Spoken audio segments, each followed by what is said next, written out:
Bienvenidos a un nuevo episodio de Más allá de la etiqueta, un espacio producido y dirigido por la psicóloga clínica Angélica Concha Rojas. Hola, ¿qué tal? Es un gusto enorme estar aquí para este análisis que, bueno, creo que va a mover bastantes fibras. Estoy segura de que sí. Y para arrancar esta inversión profunda en las fuentes de investigación, quiero que quienes nos escuchen imaginen esto por un segundo. A ver, cuéntanos. Tenemos un estudio con casi 300 estudiantes universitarios de psicología, jóvenes en su último año, a punto de graduarse, o sea, a punto de salir al mundo real a diagnosticar pacientes. Ajá. Bueno, se les aplica un examen básico sobre autismo y ni un solo alumno, cero, logra responder correctamente a más del 50% de las preguntas. Y lo peor de todo, casi el 98% desconoce por completo las escalas de evaluación clínica disponibles. Wow. O sea, un 98% es prácticamente la totalidad. Exacto. Es alarmante. Y el objetivo de nuestro análisis de hoy es desentrañar justamente esta crisis. Porque, a ver, no estamos hablando de, digamos, una simple falla en la malla curricular. Estamos hablando de profesionales que van a tener la calidad de vida de niños y adultos en sus manos. Y que van a estar operando completamente a ciegas. Claro. Totalmente a ciegas. Y el impacto de operar así en la práctica diaria es devastador, porque lo que vemos en la clínica no es apatía por parte de estos futuros colegas, no. Es un fallo sistémico en cómo se estructura la educación. Un fallo que genera un nivel de frustración gigante, supongo. Gigante. Existe un síndrome del impostor clínico muy generalizado y la verdad es que está completamente justificado. Educadores, psicólogos, médicos salen al ruedo sintiendo una ansiedad ética que los paraliza. Claro, esa sensación de no saber si están ayudando o haciendo daño, ¿no? Exactamente.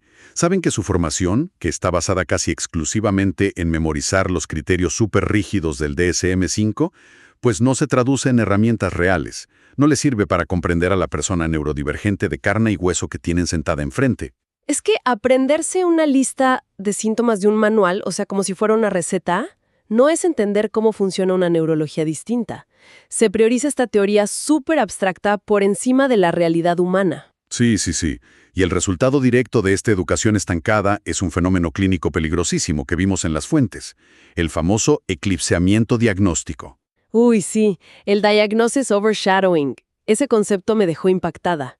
Expliquemos un poco cómo funciona eso en la práctica. Claro. Bueno, esto ocurre cuando un profesional atribuye absolutamente cualquier síntoma que presenta el paciente única y exclusivamente a su autismo. Como si el autismo fuera la explicación para todo. O sea, un sesgo total. Un sesgo de vida o muerte, literal. Piensa, por ejemplo, en un paciente autista no hablante que llega a una sala de urgencias. Viene con alteraciones severas del sueño, una agitación extrema o, no sé, un dolor gastrointestinal crónico. Un clínico sesgado por esta etiqueta y sin la formación adecuada, asume inmediatamente que esas crisis son, entre comillas, simplemente cosas del autismo. Cuando en realidad podría estar retorciéndose del dolor por una apendicitis. Exacto. Se ignora por completo que podría haber una úlcera, una comorbilidad psiquiátrica severa o un trastorno tratable. Todo el cuadro clínico real queda eclipsado. Y esto pasa sistemáticamente porque la academia sigue casada con el paradigma del déficit. ¿Qué es este modelo arcaico que patologiza cualquier cosita que se desvíe de la norma neurotípica, verdad? Tal cual. Y ese paradigma del déficit es exactamente lo que históricamente enseñaba que las personas autistas carecían de la teoría de la mente. Así es. Esa supuesta incapacidad de atribuir intenciones o comprender los estados mentales de los demás, que, o sea, hoy sabemos que es un mito. Un mito que ha sido una de las mayores causas de deshumanización en la psicología. Durante décadas a las personas autistas se les evalúa con pruebas diseñadas por y para cerebros neurotípicos. Claro, pruebas con trampa, básicamente. Totalmente. Pruebas que dependían de una comunicación verbal muy específica. Entonces, cuando la persona autista no respondía a esa expectativa tan estrecha, la conclusión del clínico era, tiene una falta de empatía. ¡Qué fuerte! Pero la investigación moderna que revisamos nos demuestra lo contrario. Procesan la información social de manera distinta. A veces, la empatía autista no es darte un abrazo o decirte «lo siento mucho», sino acciones prácticas e inmediatas para resolver tu problema. Es frustrante ver cómo se ha penalizado esa diferencia.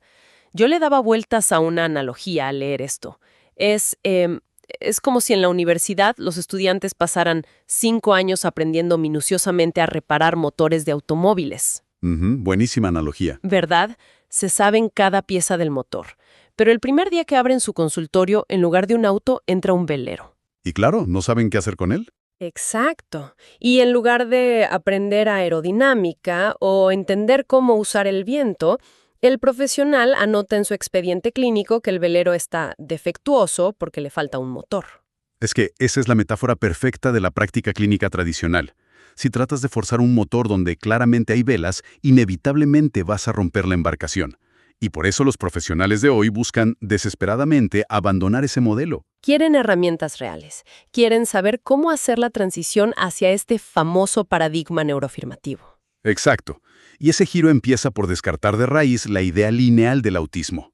Tenemos que dejar de hablar de una línea recta que va de leve a severo. ¿Qué es lo que todos aprendimos culturalmente, no? El termómetro del autismo. Claro, pero la conceptualización actual, que respaldan los investigadores clínicos que revisamos como la fonoaudióloga Yesenia Hernández o Ernesto Reaño, describe el autismo más bien como una rueda de colores o un prisma. Y me encanta esa idea del prisma porque cambia por completo cómo evaluamos las necesidades de apoyo.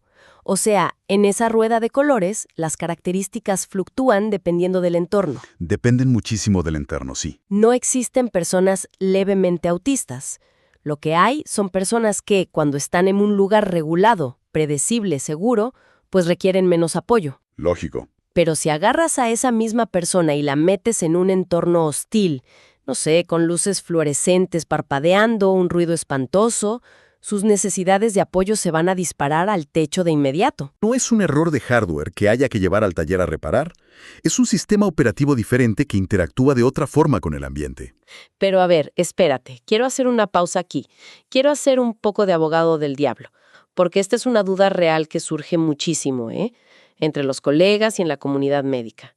Adelante, a ver. Si empezamos a tratar todo esto puramente como un sistema operativo distinto o una simple diferencia cultural, ¿no corremos el riesgo de invisibilizar la discapacidad real? Entiendo por dónde vas. O sea, hay familias lidiando con autolesiones severas, con pacientes que no pueden comunicarse verbalmente o que no pueden salir a la calle sin ponerse en peligro. Decirles, oye, es solo un prisma de colores, podría sonar súper invalidante. Sí, puede sonar a que estamos minimizando el problema. Exacto. ¿Cómo concilia este paradigma neuroafirmativo la validación de la identidad con la necesidad innegable de terapias y apoyos médicos? Es una excelente pregunta y es la tensión principal en la clínica hoy en día. La respuesta está en redefinir dónde ubicamos el problema. A ver, afirmar el neurotipo no significa de ninguna manera negar la discapacidad. Ok. Las autolesiones, la falta de comunicación autónoma, la desregulación extrema, todo eso requiere intervención clínica urgente, por supuesto. La gran diferencia está en el objetivo de esa intervención. O sea, el para qué de la terapia. Exacto. Bajo el modelo antiguo, la terapia buscaba arreglar a la persona para que se viera y actuara de forma neurotípica. Bajo el modelo neuroafirmativo, la intervención busca otorgar sistemas de comunicación alternativos, enseñar regulación sensoriomotora y, sobre todo, modificar drásticamente el entorno. Porque se asume que la discapacidad más severa suele detonarse justamente en la fricción, en el choque constante entre esa neurología distinta y un mundo diseñado solo para neurotípicos. Tal cual. Y esa fricción constante es el terreno perfecto para entender un concepto revolucionario de nuestras fuentes, que es la doble empatía. Ah, la propuesta de Damian Milton, el investigador autista. Esto de verdad me voló la cabeza porque rompe con décadas de literatura clínica. Es un cambio de paradigma brutal. Milton demostró con datos duros que el problema de comunicación no es un déficit del lado autista, es una brecha bidireccional. Es decir, que el teléfono descompuesto va de ambos lados. Exactamente. Él evidencia que las personas neurotípicas tienen exactamente la misma dificultad y cometen la misma cantidad de errores al intentar leer e interpretar las intenciones de las personas autistas, que viceversa. ¡Wow! Los estudios muestran que, cuando interactúan dos personas autistas, la comunicación fluye con una eficacia asombrosa. Y cuando interactúan dos neurotípicos, también. Claro, hablan el mismo idioma. El cortocircuito, la falla, Ocurre al cruzar las vías comunicativas. Es literalmente un choque de culturas, no un déficit unilateral de un solo lado. Pero claro, cuando hay un choque de culturas y una de esas culturas es la minoría, la responsabilidad y el peso de adaptarse siempre recae sobre ellos. Y exigirle a un paciente que procese el mundo social exclusivamente bajo nuestras reglas es someterlo a un estrés crónico tremendo. Y el costo neurológico de ese estrés crónico es altísimo. Es la carga oculta más pesada que llevan los pacientes hoy en día. Así es como llegamos al tema del masking, ¿verdad? El camuflaje autista. Así es, y es vital que los profesionales entiendan por qué este camuflaje drena de manera tan extrema la función ejecutiva. Porque no es simplemente esforzarse por actuar normal. Claro, no es ponerse una máscara literal y ya, es un trabajo metabólico. A nivel neurológico, un cerebro neurotípico filtra de manera automática, pasiva, el zumbido del aire acondicionado, las luces, las pláticas de fondo. Ni te das cuenta de que están ahí. Exacto. Pero el cerebro autista, en muchos casos, procesa todos esos estímulos de forma activa y continua. Y al mismo tiempo, la persona está calculando conscientemente, ok, ¿cuándo hago contacto visual? ¿Cómo modulo mi tono de voz para no sonar grosero? Es como tener 20 aplicaciones abiertas al mismo tiempo en el celular. Ese procesamiento activo agota los recursos metabólicos del cerebro rapidísimo. Y aquí en la clínica usamos mucho la famosa teoría de las cucharas. A ver, explícanos eso de las cucharas para la audiencia. Digamos que sirve para ilustrar la reserva de energía. Si una persona comienza su día con un número limitado de cucharas de energía, el simple hecho de tolerar la luz blanca de una oficina o el ruido espantoso del metro ya le consume la mitad de sus cucharas, y eso antes de siquiera decir buenos días a un colega. Lo cual explica perfectamente las estadísticas de salud mental tan desgarradoras que vimos en la investigación. Sí, son números muy crudos. Porque vivir crónicamente en un déficit de energía lleva a esto que se conoce como burnout autista, una regresión de habilidades acompañada de un agotamiento físico severo. Y los datos decían que las tasas de ideación suicida son 9 veces mayores en adolescentes autistas comparado con la población general. 9 veces. Es una epidemia invisible. Y hay otro factor crítico con el camuflaje. Este esfuerzo monumental por enmascararse es la razón principal por la que hoy tenemos una brecha de diagnóstico de 8 años entre mujeres y hombres. 8 años de retraso para que una mujer reciba su diagnóstico. Sí, porque las herramientas del DSM y los manuales se diseñaron observando casi exclusivamente a niños varones. Las mujeres, que tienen una presión social mucho mayor para encajar, internalizan el estrés y camuflan sus rasgos con una eficacia increíble. Tan increíble que engañan a las propias escalas clínicas y a los doctores. Ese es el gran punto ciego. Un psicólogo o psiquiatra desactualizado ve a una mujer adulta que hace contacto visual, que tiene un trabajo estable y automáticamente descarta el autismo. Sin darse cuenta de que esa mujer está al borde del colapso nervioso por sostener el personaje todos los días. Exactamente. Por eso, el enfoque de los profesionales que se están capacitando en esto ya no es forzar el camuflaje, sino potenciar algo llamado monotropismo. El monotropismo. Otra palabra clave súper importante. Contrasta totalmente con el cerebro neurotípico, que suele ser politrópico. Correcto. O sea, nosotros distribuimos la atención y saltamos de un interés superficial a otro muy rápido. Pero el cerebro autista canaliza toda su energía y recursos en canales de atención súper profundos. Lo que coloquialmente llamamos hiperfoco o intereses profundos. Y fíjate, tradicionalmente la escuela y los terapeutas veían este hiperfoco como un problema, como una obsesión.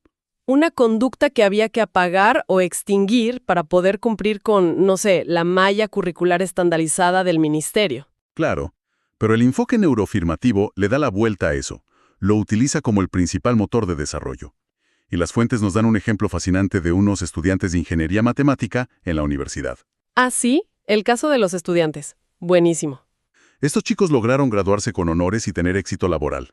Y no lo hicieron a pesar de su autismo. Lo hicieron porque la universidad adaptó el entorno.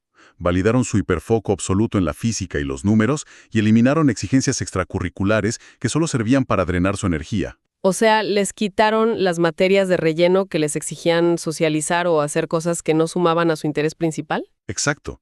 Y al quitar esa fricción periférica, la ansiedad clínica de estos estudiantes bajó drásticamente y pudieron enfocarse. Ese es el poder de usar el viento a favor del velero, volviendo a tu analogía. Pero claro, al ver estos resultados positivos, surge una realización súper dolorosa para el área médica. Porque si miramos hacia atrás en la historia de las intervenciones tempranas, durante muchísimas décadas el objetivo central era precisamente que el autismo no se notara. Que el paciente pasara desapercibido. Así es. O sea, el éxito de una terapia se medía en cuántas conductas atípicas se lograban suprimir. Y esto significa, escuchen bien, que la propia intervención clínica estaba forzando activamente el camuflaje. Es una conclusión muy pesada. Básicamente, los tratamientos de antes estaban causando el trauma, el estrés y ese burnout masivo que luego esos mismos profesionales intentaban mitigar dándoles pastillas y medicación psiquiátrica. O sea, el tratamiento causaba la enfermedad. Es una verdad sumamente incómoda. Pero la comunidad clínica tiene que mirarla de frente si realmente queremos evolucionar. Y sabiendo todo este daño que ha causado el paradigma del déficit, la pregunta del millón para los clínicos y educadores es, bueno, ¿cómo aterrizo todo esto? ¿Cómo cambio mi práctica diaria? ¿Cómo lo aplican en la escuela, en el consultorio, en el hospital? Exacto. Y la respuesta estructural que nos da la evidencia es que debemos abandonar la idea tradicional de inclusión para pasar a lo que se llama el común vivir. Me parece que esa distinción semántica es vital, porque, seamos honestos, la palabra inclusión muchas veces se aplica desde un lugar súper condescendiente en el sistema. Sí, como si estuvieran otorgando un privilegio. Tal cual. Se siente como si la escuela o el hospital le hicieran un favor gigante a la persona por dejarle entrar, como exigiéndole que encima de las gracias mientras soporta un entorno súper hostil para su procesamiento sensorial. Y el concepto del común vivir, en cambio, plantea una convivencia horizontal. Es diseñar el ecosistema desde sus cimientos asumiendo la diversidad, no como un parche o una rampa que pones a última hora, sino como la base de la convivencia. Y en la construcción de ese ecosistema seguro, nos quedó clarísimo en las fuentes que la familia es el pilar central. Pero, es un pilar que suele estar al borde del colapso absoluto. Las estadísticas que revisamos ahí son crudas. Cuando los sistemas de apoyo familiares se quiebran, por ejemplo, cuando vemos el abandono del hogar por parte de uno de los padres tras recibir el diagnóstico, las probabilidades de que cualquier intervención funcione caen en picada. Es que esas familias navegan por una burocracia interminable. Soportan juicios de valor de desconocidos en el supermercado y arrastran un cansancio emocional brutal. Por eso, la investigación hace un llamado imperativo a que el profesional actúe desde la compasión. Y ojo, compasión no entendida como lástima, sino como empatía sumada a la acción. Empoderar a los cuidadores significa, como clínico, dejar de juzgarlos como malos padres si llegan 15 minutos tarde a la cita porque hubo una crisis sensorial en el auto. O si el niño se desregula y grita en una sala de espera llena de gente. Exactamente. Y significa también que el clínico asuma su responsabilidad de hacer que su consultorio sea accesible. Accesibilidad que, como vimos, requiere herramientas metodológicas muy específicas y concretas, ¿no? Sí, no se trata solo de tener buena voluntad. La primera herramienta indispensable es estructurar ambientes predecibles. ¿Cómo funciona eso a nivel neurológico? A ver, un cerebro que procesa la incertidumbre como una amenaza constante vive en un estado de hipervigilancia, totalmente inundado de cortisol. Entonces, anticipar cada cambio en la rutina desactiva esa alarma de amenaza. Decirles con tiempo, hoy la cita médica cambio de sala, o mañana el timbre de la escuela va a sonar más fuerte. Pequeños ajustes que bajan la ansiedad enormemente. Y la segunda herramienta que vimos, que me parece innegociable, es la accesibilidad cognitiva a través de apoyos visuales. Fundamental. En el análisis mencionaban que es médicamente inaceptable que un psicólogo o un maestro de hoy no sepa usar recursos como los pictogramas de Arasac, que además son gratuitos y estandarizados. Es que la razón neurológica de usar apoyos visuales es bellísima. El lenguaje verbal neurotípico es rapidísimo, lleno de ambigüedades, de ironías, pero sobre todo es transitorio. Las palabras desaparecen en el aire un milisegundo después de que las dices. Y eso exige una memoria de trabajo enorme para retenerlas y procesarlas. Imagina un cerebro que recibe los estímulos visuales, táctiles y auditivos con el mismo nivel de volumen y prioridad. Procesar una instrucción verbal rápida en medio de todo ese ruido ambiental es casi imposible. Claro, es como intentar escuchar un susurro en medio de un concierto de rock. Pero un apoyo visual, en cambio, es estático, es permanente. Esa es la clave. Un pictograma bien claro que te indica, por ejemplo, los pasos de un examen médico, funciona como un ancla cognitiva.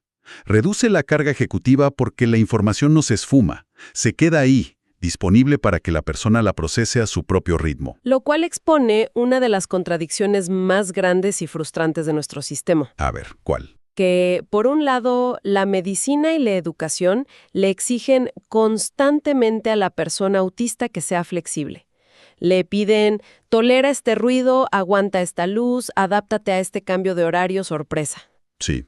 Y sin embargo, los sistemas institucionales, o sea, la burocracia del hospital, los currículos de los colegios, las reglas del consultorio, son los entornos más inflexibles y rígidos que existen.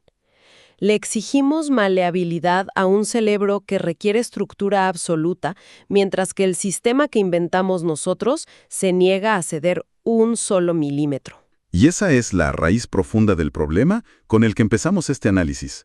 Volviendo al dato de los estudiantes universitarios de psicología que fracasan rotundamente en sus pruebas. Exacto. La conclusión a la que llegamos tras cruzar todas estas fuentes es clarísima. Esta brecha no se va a cerrar simplemente memorizando las nuevas escalas del DSM. La única salida es una formación clínica continua, especializada, que integre sí o sí las voces autistas en primera persona. Y que entienda que intervenir no es tratar de curar o esconder, sino facilitar el entorno para potenciar esa neurología distinta. Ese cambio de enfoque lo transforma todo. Absolutamente todo. Bueno, para ir cerrando este análisis exhaustivo, quiero dejar sobre la mesa una idea para que nuestra audiencia reflexione críticamente. Adelante. Si el día de mañana, mediante un esfuerzo social masivo, lográramos reestructurar nuestras escuelas, oficinas y clínicas para que fueran inherentemente amigables a nivel sensorial, con iluminación adecuada, control de ruido y comunicación visual clara, si elimináramos esa fricción innecesaria del ambiente, ¿qué porcentaje de lo que la psiquiatría tradicional diagnostica hoy de manera tan rígida como problemas severos de conducta autista simplemente dejaría de existir porque el entorno, por fin, dejó de provocarlos? Es una pregunta espectacular para dejar haciendo eco. El entorno es la clave. Así es. Este ha sido un episodio de Más allá de la etiqueta, dirigido por la psicóloga Angélica Concha Rojas. Si eres profesional de la salud o educación y buscas herramientas concretas para liderar este cambio, te invito a revisar los cursos especializados y deja de solo hablar de inclusión y empieza a implementarla con metodología. Nos vemos en la próxima.